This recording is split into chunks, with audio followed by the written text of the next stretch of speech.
Now we are going to see transfer audio, grammar group and then rule elements in VXML.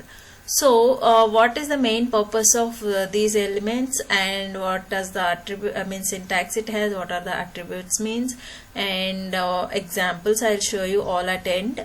So I think you'll get to know everything clearly. Now we'll get into the topic. The transfer audio element mainly used in VXML to transfer the audio file from a remote server to the voice browser, typically for playback to the user. So which means that we are going to transfer an audio file from remote server to the voice browser mainly. Now the syntax, if you see, transfer audio, src, max time, max age, fetch timeout, type and name.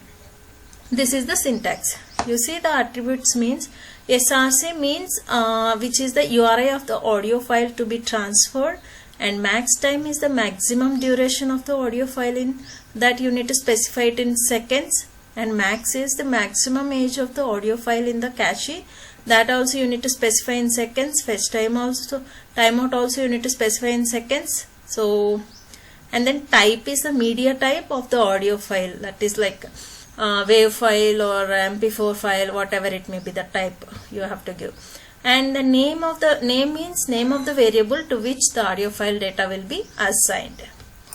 Got it? Now we'll see the grammar group.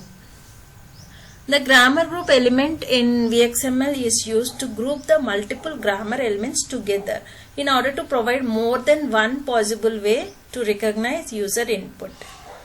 So the grammar group element can contain one or more grammar elements.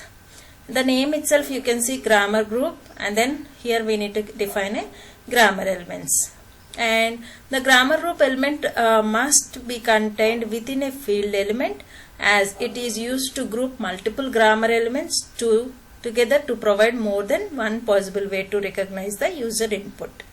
So you need to give this element must be in a field element itself. Now we are going to see the rule. So the rule element in voice XML is used to define a specific rule within a grammar that describes a possible way a user might respond to a prompt. The rule element must be contained within a grammar element. So these all are interrelated. So the grammar element you need to give it in a field element, and rule element you have to give it in a grammar element. See, and then syntax will be like rule ID, and rule ID you have to give. Here one or more items you can give. The ID attribute specifies a unique identifier for the rule which can be used to reference it elsewhere in the VXML document. Now we will see the example so that you will get to know. See here, transfer audio. So we given transfer audio tag inside the block, and src, this is the wave file it has to play, and play time, max time, type is audio is this wave file, and name is audio. Like this you have to give the syntax for transfer audio. This is the example I given. Now grammar group. Grammar group you seen, right? Inside the field only we have to give the grammars. So inside that we have a grammar group. Inside grammar group we have multiple grammar elements. Got it?